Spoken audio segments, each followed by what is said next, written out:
Hello everyone and welcome back to Santa Cruz County's #1 pre-recorded set of Google Slides. This one, as announced last time, is the back alpha of a two-parter. You can go back and check the previous video for some background if you like, or if you don't care about the details too much, just know that Tocharian is a group of Central Asian languages which happen to come from the Indo-European language family and which started to get written down in late antiquity. Most of the texts written in these two languages, and basically all of the texts written in Tocharian A, are Buddhist texts, and most of those are translations from other languages, in particular from Sanskrit. Some of these translations are more exact than others. Some of them are quite loose, to the extent that it actually kind of makes sense to call them original literature. And it's one of those that I want to talk about today. It's a text called the Punyavanta Jataka, which is basically an argument about virtues. It's like a virtue fight. A competition which is staged largely through stories and fables, and merit ends up winning this competition, unsurprisingly. But that's like winning the Super Bowl, and there are still several rounds of finals and quarterfinals that go on before that point. Now, the story I'm about to share is from round 2 of the virtue fight, and that is craft versus wisdom. And here's how the story goes. There's this master painter, and he's on a road trip, and he crashes at a fellow craftsman's house. Now, this guy is a mechanic, just a guy who builds things that are machines. And it's not like they're friends or anything. This is just a craft obligation. You know, if a craftsman comes to town and you're a craftsman, you put him up for the night because you hope that when you have to travel, other people are going to do you the same kind of favor. Now, the painter gets set up in his room, and all of a sudden, this very attractive girl appears and starts taking care of his laundry and serving him tea and such.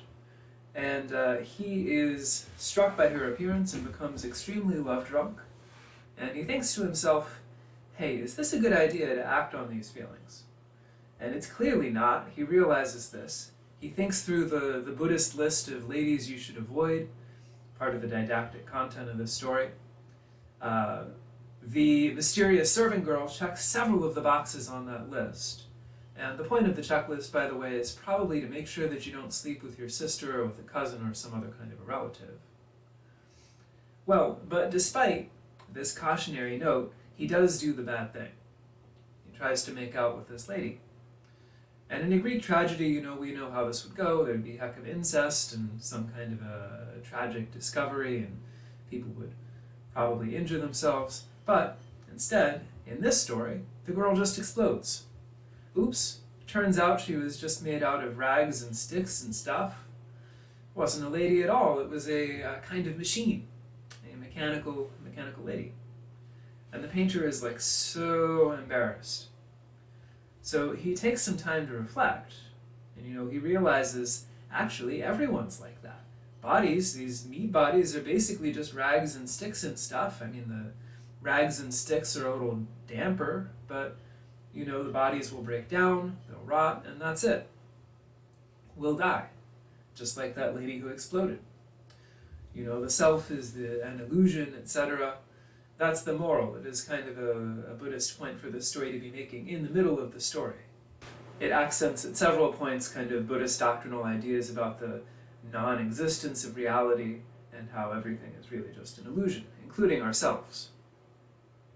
But after this reflection, he gets down to the really important business of plotting his revenge, and this is how he does it. He paints on the back wall of the room where he is staying, in the mechanic's house, a very realistic picture. And the picture is of him hanging from the ceiling by a noose. It's such a good picture, the text says, that you can see the last breath leaving his body in the picture. It's that lifelike. And the painter hides in the wall like a nasty little leprechaun. Well, the mechanic, his host, comes in the next day, sees the picture, and thinks that it's real because it's a really good picture. And he also sees the exploded mechanical lady, which he had built to trick the painter. And so the mechanic puts two and two together. He realizes, hey, the painter tried to touch the mechanical lady, the lady blew up, the painter was so ashamed that he must have killed himself. So the mechanic runs off to the king. Why? Those are the rules, I guess. But anyway, the painter tells the king what happened. This guy died in his house. And a royal inspector gets sent out to see what is the deal with this dead person. And the royal inspector is also fooled by the painting. Again, it's a very good painting. Well, so they're about to cut the painter's corpse down with an axe when the painter jumps out from hiding. And he's like, surprise! Don't fuck up my rad painting. Isn't it a good painting? Also, can't you tell the difference between illusion and reality? Well, that after all is the hard thing, right? To tell what is real and what is illusion. And this is a basic kind of lesson of Buddhism, that the world is illusory, but it's really hard to recognize that it's illusory because it seems so real. What you need to make that determination, to realize that the world is just this kind of veil of illusion, is wisdom. And that's the virtue that wins this fight. Because both craftsmen have craftiness, they have the virtue of craft power, but they lack wisdom, and that's why they are fooled into taking illusion for reality. Well, that's the story. Pretty good joke, right? Or series of jokes. But I got another one for you. Now this one's a bit better known, and this is from Apuleius's Golden Ass, or the Metamorphoses. End of book 2, beginning of book 3. And this is a Latin novel. It's written in the mid-2nd century CE.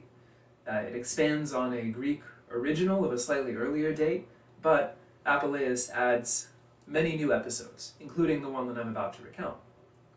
Now the setup here is a bit important, the background in the story.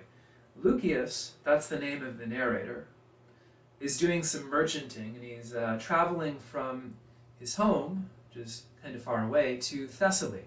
It's a place in northern Greece, a region notorious for its wizarding and magic. So he's also, in addition to doing this merchanting, hoping to spot some good magic along the way. Now, while there, he's staying with a stranger to whom he has a letter of introduction. This is seemed weird to us, but it's a pretty common hosting practice among Roman elites. You go stay with an elite in another city who maybe knows your dad or knows your dad's friend, and so that connection gets you a place to stay, because hotels basically don't exist. The ones that do exist are extremely shitty and not a place that a rich person would stay. Well now, like you do on vacay, Lucius goes out and parties and gets totally wasted. And he's stumbling back home in the dark, trying to hold his guts in and not fall over. But what's this? There are hella brigands waiting by his door, trying to rob him, apparently. So he pulls a sword and just totally slashes everyone to death. And that's a problem, because even though they were trying to rob him, he doesn't really have any proof of that. There were no witnesses. There are just all these corpses on the doorstep of the house where he's staying. But you know, he's tired, so he just goes to bed, thinking, well, maybe it'll go away by the morning. It does not, and in the morning the dang cops are there, and he gets hauled into jail and put on trial for murder. He is convicted after a short and pathetic defense, and he thinks that he's headed for execution, and the judge says, hey, open that body bag and look at what you did. Lucius does. He pulls the sheet back from the corpses of the people he murdered, and surprise, it was actually just a bunch of wineskins all along. Somebody blew them up and maybe brought them to life somehow, or possibly he was just super drunk. Apuleius never tells us. He never clarifies what really happened. Anyhow, it turns out that Lucius just killed, quote-unquote, these inflated wineskins, which is not a crime. So he doesn't have to get executed, which is nice for him. But, on the other hand, actually this was all just a big old goof that the people in this town do every year. Lucius this year gets to be the annual sacrifice to Rhesus, the god of laughter, who people in this town worship. So everybody in town is laughing at him. Lucius is super embarrassed, both because he was drunk enough to mistake these wineskins for brigands, and because he took the whole trial thing so seriously, when in fact it was just this big old prank. And that's it. No moral. So what's the point of telling these two stories together? What's the point of making the comparison? Well, you might have noticed there are some ways in which these stories rhyme. They both involve artificial life of a kind, the mechanical girl, these maybe alive, maybe not alive wineskins that are attacking Lucius at his doorstep. But the thing that makes these stories rhyme, that makes them alike, isn't just the presence of artificial life in both. It's not something like Pandora or Pygmalion or whatever, one of these stories of statues coming to life via magic. These stories from the Golden Ass and the Punyavanta Jataka are about something different, something more complicated. They're both about artificial life that gets used to trick people. They're both about this idea of artificial creatures that can pass as really alive, but for all that are not really alive. The wineskins that attack Lucius are not really brigands. The mechanical girl that is serving the master painter is not really a woman. They're both artificial assemblages of stuff that just get stuck together in a way that make them look and act like alive things. And this seems like a kind of deeply modern robot anxiety, right? If you think about Frankenstein, you think about Metropolis, you think about Blade Runner, Her, Blade Runner 2049. They release a movie about this every couple of years, and they seem to be coming out like increasingly fast. And what these movies have in common, the little frisson that gets people watching, is that they touch on this anxiety we have. I think a justified anxiety about the possibility that science can produce duplicate people. And alongside that anxiety goes this concern about humankind's special status. Right? These anxieties go together because if science can produce duplicate people, then science is at the same time devaluing the original people. Because they're no longer unique, you can just make them in a factory or something. The duplication devalues the original, so in these kind of modern fables about artificial humans, science kind of obliterates humanity by duplicating it. Looking at these parallels from ancient literature in the Golden Ass and the Punyavanta Jataka helps us to see the problem in a different context. The worry in these stories is not so much about getting duplicated, about being replaced or supplanted by artificial life. The worry is always about accidentally taking the duplicate for reality. That's what the master painter and Lucius both do, and that is what is really embarrassing for both of them.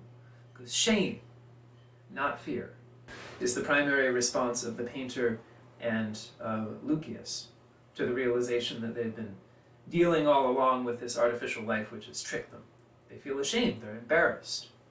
And the context in which this artificial life gets trotted out or created is not exactly scientific, which would be an anachronism anyway.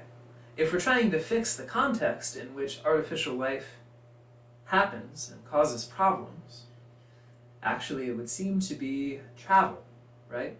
The master painter is traveling, staying with a stranger. Lucius is traveling, staying among strangers. And that's another striking way in which these stories rhyme. It seems like, in both cases, when you're in an unfamiliar place, that's when you get into trouble because you can't tell real and fake apart anymore. So one asks then, is travel the science of the ancient worlds? In some senses, obviously not, but yes, in the sense that it's certainly something people worry about an awful lot. I've mentioned that travel is probably the most frequently addressed topic in Artemidorus' Onera Criticon, the dream book. Things people ask seers about, dream interpreters and other kinds of fortune tellers, are likely to be the things that people happen to worry about most in that particular society. Travel is one of those. But it also presents this kind of epistemological problem. You know, when you're at home, in the town where you live, you know or recognize most people that you deal with. The ancient world is built on a much smaller scale than modern society. You're not encountering as many strangers, especially if you're an elite, a rich person. You're not even like going out to the store to buy things. You have servants to do that. You live in a household where every face is familiar to you. Well, but you go abroad, you're staying with strangers, it may be the case that you recognize no one, you have no friends there, and this is in fact the case for Lucius as well as for the master painter. So in that case, well, how can you tell they're not artificial? You don't know these people, they could have been put together half an hour ago, you'd be none the wiser. How can you tell they're people at all as opposed to these kind of artificial duplicate people? You're always in danger of getting taken in, and wouldn't that be embarrassing? And this is a set of dilemmas that is practically universal in the world before modern mass communication, before the modern population boom, and one that we see reflected in these two stories of artificial life from opposite ends of the Eurasian continent. This worry about how to navigate strange places when you travel, and whether everyone who's there is just a robot after all. Well, those are weird thoughts from a modern perspective. Try not to let them get in your head. Next time you travel, probably everyone around you won't be robots, but on the other hand, who knows when we'll get to travel again? By then, maybe most people really will be robots. After all, robots are immune to all current COVID variants at least. Well, and on that note, I will bid you farewell. I'll see you next week, back on the channel, who knows what time, but at least on a Thursday.